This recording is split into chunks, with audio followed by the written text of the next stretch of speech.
आपण घेतलेली नाही तुम्ही. जसं म्हणता एक महत्त्वाचा विषय होता, दोन देवीची या ठिकाणी साताऱ्यामध्ये भेट सोहळा व्हायचा. हा सोहळा अनेक वर्षापासून होतोय आणि त्या सोहळ्यादरम्यान मोठ्या प्रमाणात गर्दी चक्र असा विषय होतो. पोलीस दल त्या ठिकाणी असायचे, पण यावर्षी त्यातून एका मंडळाने भेट न घेण्याचा निर्णय घेतलेला आहे आणि ती भेट टाळलेली जेणेकरून त्या ठिकाणी कुठलेही अनैतिक प्रकार होईल. या सगळ्या परिस्थितीकडे पोलीस प्रशासन तुम्ही कशा पद्धतीने बघता किंवा त्या ठिकाणी काय होऊ नये म्हणून ॲज अ पोलीस म्हणून काय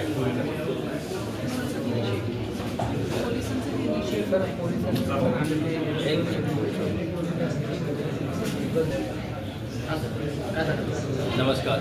सातारा जिल्ह्यातील सगळ्या नागरिकांना देवी उत्सव आणि नवरात्रासाठी माझ्या हार्दिक शुभेच्छा.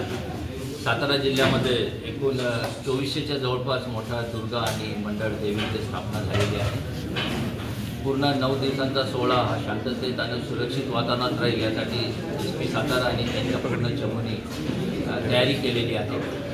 वाहतुकीचे नियोजन, देवीचे कुठे देखावे असतील किंवा राजगरबा, दांडिया असे कार्यक्रम असतील तिथे पूर्ण सुरक्षित वातावरण राहील. महिलांसाठी, मुलींसाठी दिवसा किंवा रात्र सुरक्षित घेता येईल अशी व्यवस्था ठेवलेली आहे.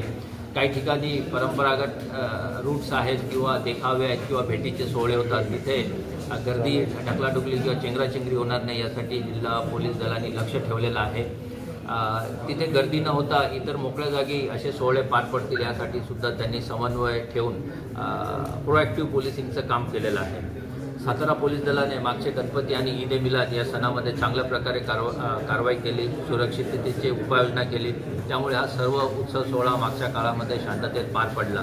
ही कामगिरी सातारा पोलीस दलांनी चांगल्या प्रकारे पार पडलेली आहे. महाराष्ट्र स्टेट पोलीस ड्युटी मीटमध्ये कोल्हापूर परिक्षेत्र संघास एकूण 12 पदके मिळाली. त्याच्यामध्ये 7 स्वर्ण पदकं आहेत आणि यामध्ये सातारा पोलीस दलातील अधिकारी, अंमलदार, SP आणि ॲडिशनल SP यांचा मोठा सहभाग आहे.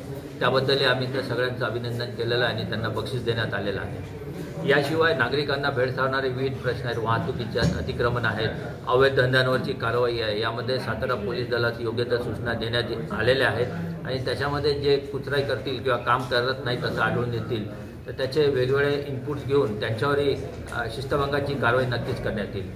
जनतेला निर्विवादपणे सुरक्षित वातावरण मिळावे, गुन्हे दाखल व्हावे, तपास व्हावा ही जी अपेक्षा आहे ती पूर्ण करण्यासाठी सातारा पोलीस दल सक्षम आहे.